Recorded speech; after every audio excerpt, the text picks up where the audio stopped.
velkommen til en Planet Zoo video her på min kanal. I dag spiller vi Planet Zoo, så for første gang. Og det er så ikke lige mig, det er... Oho, heyo! Men det, nej, ikke. Heyo! Men så herinde kan vi trykke sandkasse eller udfordring. Udfordringen er, hvor vi skal klare opgaver, hvor vi ikke har uendelige penge eller uendelige sådan bladpoint. Og der vil vi spille sandkasse, hvor det bare handler om at bygge noget flot. Og jeg tænker godt, at jeg vil spille sandkasse. Og jeg har øvet mig lidt nogle forskellige slags zoos. Så ny zoo. Ørken. Jeg tænker bare, at vi tager tempereret Afrika. Asien. Et eller andet. Nordamerika. Og Sydamerika. Jeg tror gerne, jeg vil gå lidt i Asien. Jeg ved ikke. Det er bare nu. Jeg tror, jeg gør det i Afrika. Det skal bare være på let. Og så kan vi lige gøre sådan noget mellemrum. Nej, okay. Jeg tænker bare, vi kalder den for IDA. Wow. Ja. Og så trykker vi sådan. Så kan jeg bare være på den der. Og jeg har øvet mig lidt med nogle zoos, som jeg har øvet mig lidt på at lave nogle flotte ting. Eller så har jeg også været på en zoo, hvor det øvede mig på, hvor det bare var zooen, det hele handlede om. Vi får sådan et stykke at bygge på til en zoo. Hold det der en kæmpe firkant, men man kan bygge en ordentlig zoo. Så går den bare rundt.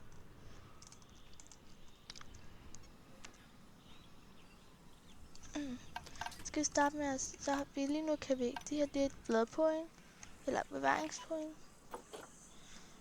Vi skal først lige starte med at bygge en sti, det gør vi hernede i sti. Og jeg har også købt nogle af de nye DLC-pakker. Jeg tænker, vi tager den her, den er meget flot, det kan jeg godt lide.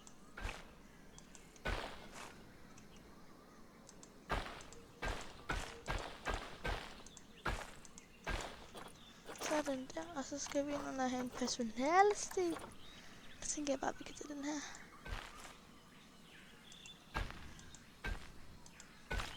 Så skal vi så sætte nogle personalebygninger. Det er faktisk herunder. Og ja, så nogle personalebygninger skal vi så have. Nej, det er flotte, dem her med, så de passer ind.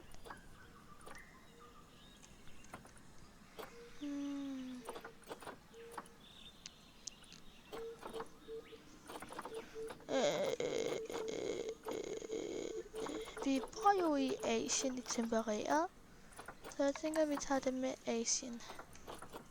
Vi skal have et... Jeg tænker, at vi lige gør stien en lille smule længere.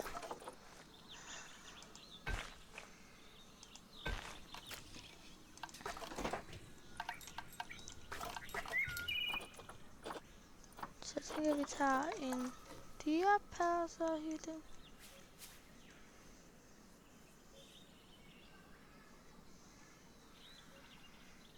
Hvad skal den gøre det? Der. Så skal vi have en karantæne. Skal vi bare tage en lille en.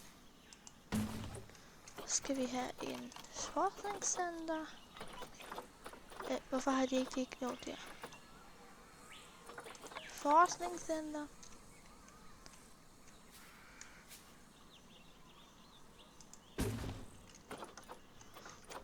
Og så skal vi have en personale facilitet. Et slap af sted, eller hvad man end kalder det.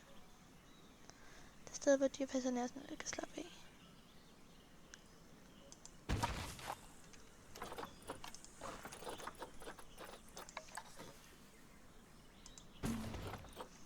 Og så skal vi også have en mekanikerhytte nu, den er godt nok lille.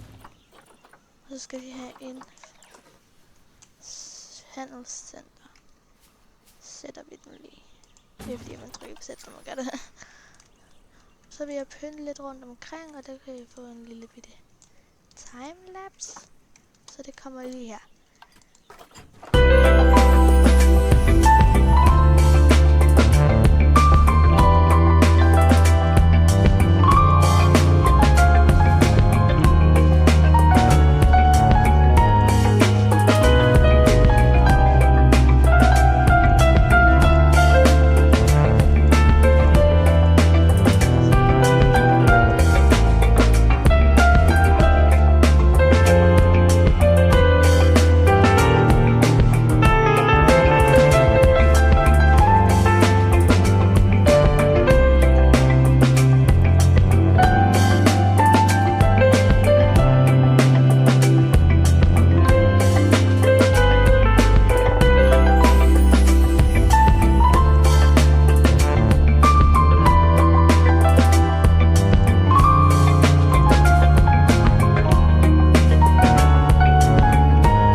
Så vi fandt den her timelapse. Jeg fik pyntet lidt rundt omkring personalebygningerne. Og det synes så bare lige, at det skulle begynde at regne og tordne. Det var da også super fedt. Tja. Det er da også for dejligt, når man lige skal i gang med at optage. Ja. Men nu så skal jeg lige ansætte nogle personaledyr. Det er trist for dem at vågne op i regnvejr. Jamen, jeg kan bare gå ind i jeres personalebygning. Så har vi en bygpasser, skal det også have. Og en mekaniker. Og en... Nå, ikke en sælger. Vi har jo ikke nogen butikker, så skal selvfølgelig også have en dyrlæge. Så skal vi bare lige her. Så går de rundt og hygger sig her i mit flotte personale. Og det skulle om bare også blive nat, så... Hey, super. Wow. Jeg giver det ikke godt snart at holde op med at regne. Men jeg har tænkt lidt over, hvad for et dyr vi skulle starte med at have. Altså... ja. Det er ret lidt. Hvad for et dyr vi skulle have først?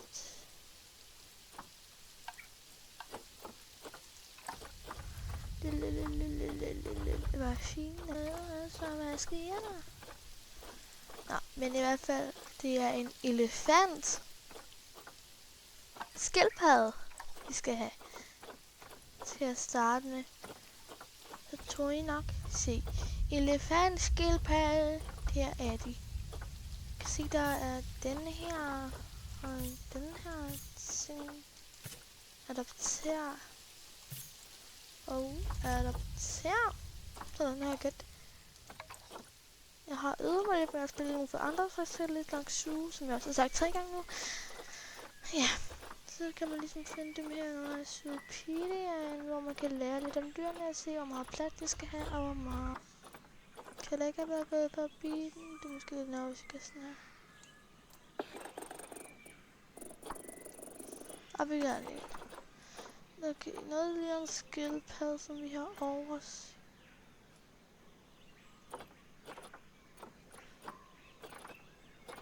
Nej.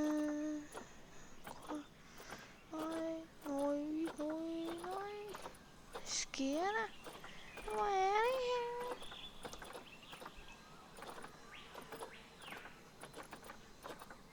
her? Okay, vi kan lige se på afrikansk bøffel. Elefantskildpadde. Elefantskildpadde. Der. Så. Vi har 2. De har faktisk ikke brug for så meget plads. Op til 1, og han er op til 300. Godt. Men jeg havde lidt grublet om, hvordan jeg skulle lave det her. Plads i den plastik. Har lidt en idé om, hvad det kunne være. Se, nu er vi jo i gang med at bygge en habitatbur. Ja, måske er det lidt stort, for fanden jeg ikke. Oh my god.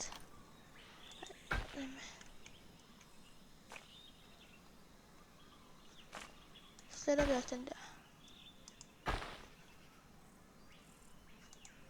Det skal jo heller ikke gå så meget plads. Nej, hold jer klikker, mand.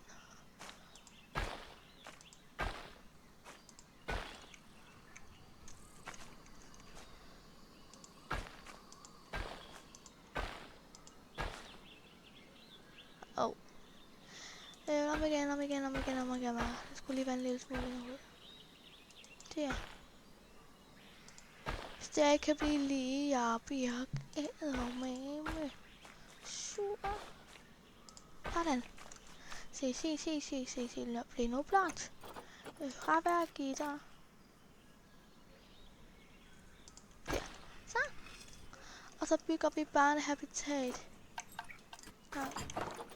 Og jeg har måske kommer jeg lige til at stjæle det for en anden YouTuber, men jeg synes i hvert fald, det så virkelig fedt ud, så det vil jeg også prøve. Moskéer. Det var bare rundt buret. Og for fanden... Undskyld, man må ikke bande. Hvorfor kan den ikke være det, mand? Hvad sker der? Skal vi gøre den mindre? Okay, vi skal gøre den mindre, kunne den godt være der.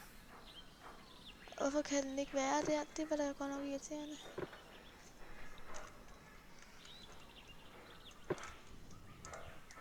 Ved du hvad, så siger vi lige haps. Starter vi altså lige med at gøre den lang. Starter den...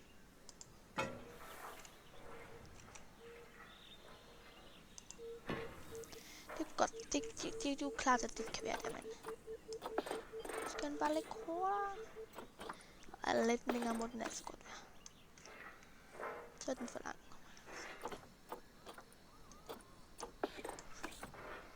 Nej, så er den stadig... Okay... 4. Så har jeg den fint nok. Oh my god, skal den sidde ned på træerne nu? Ja.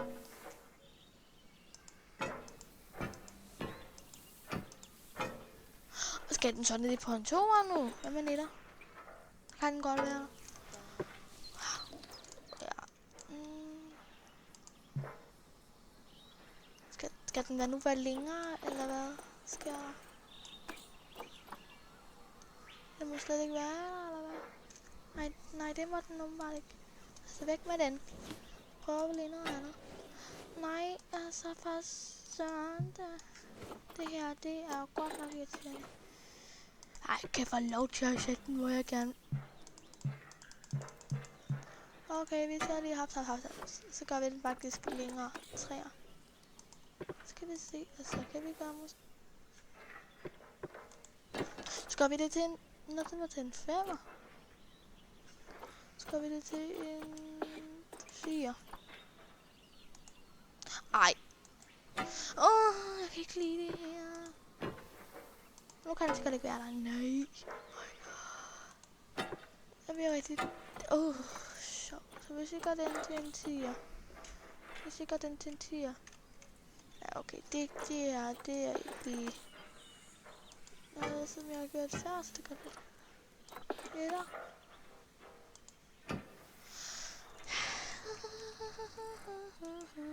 Nå, men altså... Jeg vender lige tilbage, når jeg har fået lavet det her hegn.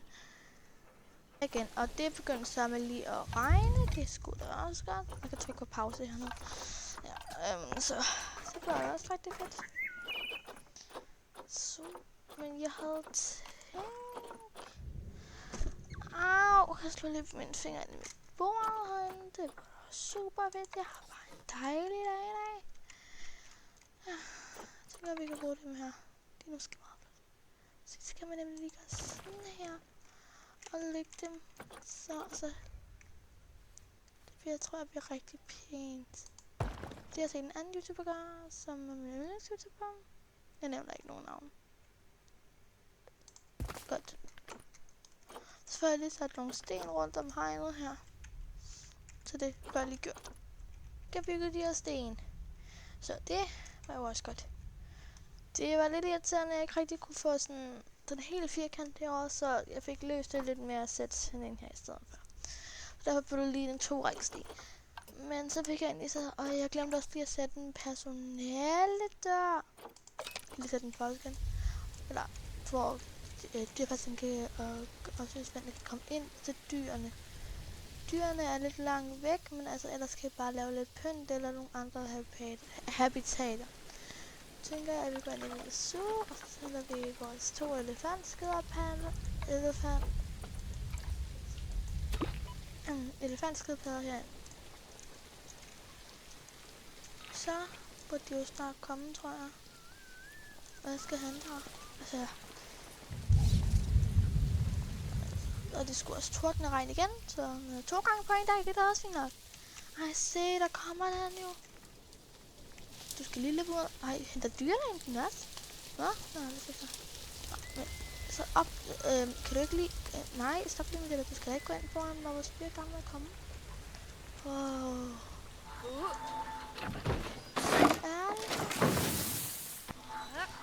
Vores elefant skal vi gøre.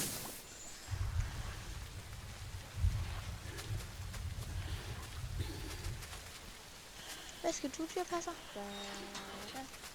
Aha. Oh yeah! Og han er bare, altså, du skal nok få lidt mere løn. Herude.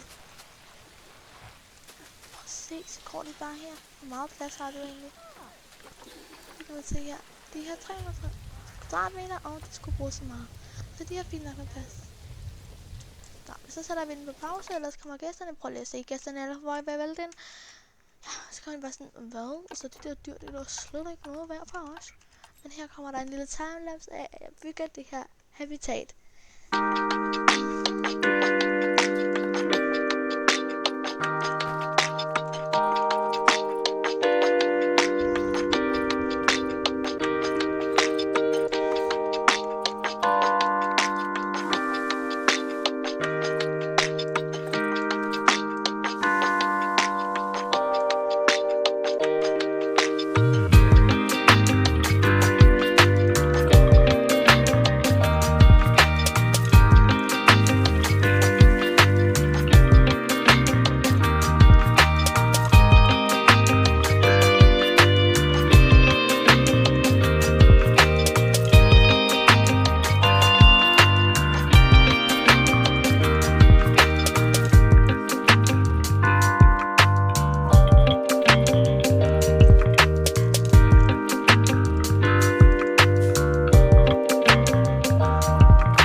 Så bliver jeg færdig med skildpaddehabitat.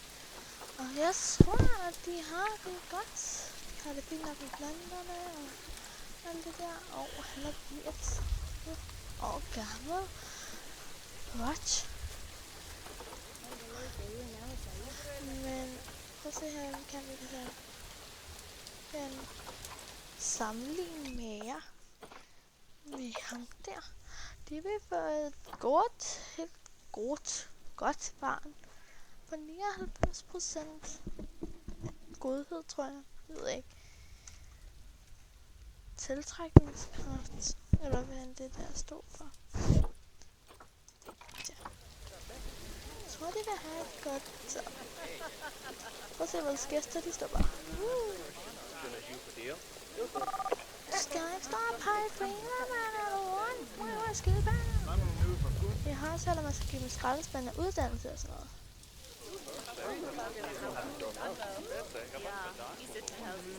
Jeg tænker også lidt, vi kan gøre, men det tænker jeg, vi kan gøre sammen.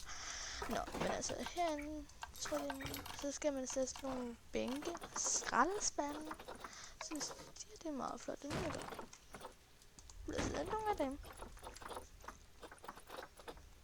Og så kan vi sætte de her skraldespande.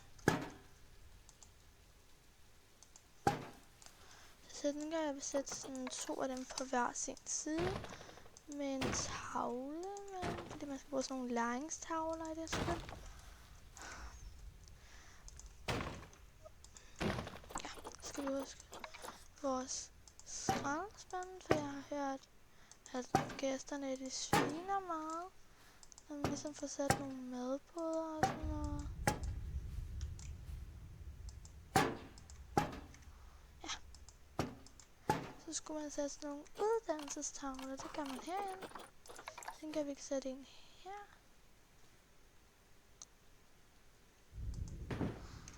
Så. Jeg synes, det er et meget fint habitat, vi har fået bygget os i dag. Jeg kan godt lide, at jeg ikke sådan, jeg har aldrig nogensinde prøvet at lave sådan en slags habitat, før man ligesom laver det sådan i midten, hvor gæsterne kan gå rundt om. Så det er så fedt.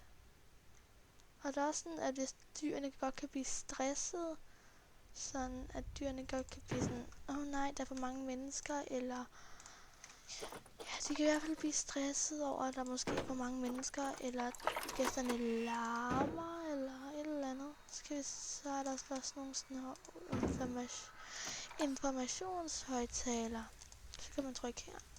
Og så elefantskildpadde. Her, og elefantskildpadde. Elefantskildpadde. Og elefantskildpadde. Og vi skal også huske informationshøjtaleren. Nej, højtalerne altså. Og skildpadde og skildpadde. Så har vi lavet vores første habitat, og jeg synes faktisk, at det er blevet meget fedt. Synes jeg selv, og tænker, at vi skal sætte nogle madboder, og så efter det, så en dag bliver afsluttet den første episode. Hvor har I fået de der paraplyer fra? Jeg kan få kopiere med informationsboksen, jeg har ikke nogen. Hvor har I fået dem fra? Skal vi lige kigge på os nærmere? Prøv lige at se. Nå, det var en rigtig sød. Vi har 95 gæster i vores suge, men det tænker jeg, at vi lige har sat nogle madboder og drikkeboder. Og hvad end gæster har brug for. Ellers kan man bare tage pynt lidt, eller ja. Godt så. Hvor fint er det ser? Er det her. Så kan vi tage en drikkebod, der kan de få en Gulpy Energy, en Gulpy Slush. Tænker jeg godt, vi kan. De er ikke så pæne, den her, synes jeg. Men det er sådan en mening. Så kan de få en Chief Beef. Jeg tænker godt, der vil være lidt mellemrum imellem dem. Og så kan vi stille og så er der en informationsboks. Så har vi bare den her, den kan vi sætte her. Og så kan vi et shop center. En hat fantastic. Jeg tænker nok, at det bedste, man lige får et toilet. Men jeg tænker bare, at vi tager et lille toilet. Jeg håber, vi kan få plads til vores hat fantastic, så. Please, vi kan få plads til en hat fantastic. Den kan godt stå der, hvis jeg finder. Der. Så har vi lidt forskellige slags både, jeg gæster kan komme og prøve lidt i. Så er der sådan nogle her skaller, som man kan give dem på.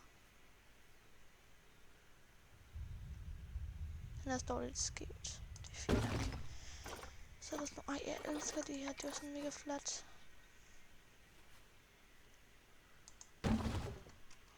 Det er så lidt, jeg satte dem lidt for tæt på hinanden. Ja, det havde jeg jo så nok ikke lige tænkt på, men ja, det er fint nok.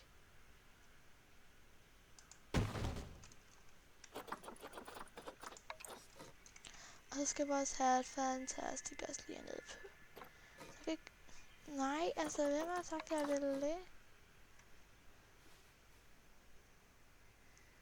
Ja, sådan. Så. Jeg har fået bygget lidt madbord, så skal der virkelig sætte et par bænke. Det er sådan, jeg fungerer. Dem her. Tænker jeg bare, vi kan tage de her sådan og sætter dem. Sætter vi sådan 3 måske. Ja, vi har jo 95 gæster i vores sofa. Sådan en skraldespand. Ej, det her er godt nok flot til sig selv, altså. Jeg har jo ikke prøvet at lave sådan et detaljeret bord. Sådan et slags bord før, hvor man hvor kan jeg ikke sætte skraldespanden, fordi hun... Nå, okay, jeg skulle sige... Kan jeg ikke sætte skraldespanden, når hun står under? Det var da godt nok dumt, hvis jeg ikke kunne det. Prøv at se, man kan også få sådan nogle her svævebaner. Den her skal vi prøve på et tidspunkt. Nå. Men jeg tror faktisk, det var det, vi nåede for det her afsnit. At vi fik bygget vores personalefaciliteter hernede, og vi byggede et habitat om nogle madboder, drikkeboder, og et fantastisk toilet og en informationsboks. Men ellers var det faktisk bare det. Ja. Men hvis I godt kunne lide den her video, så husk at smide et like og subscribe eller abonnere, som der også hedder på min kanal. Og husk at skrive en kommentar om, hvad de her skildpadder skal hedde. Så ellers må du bare have en rigtig super dejlig dag, og så ses bare i min næste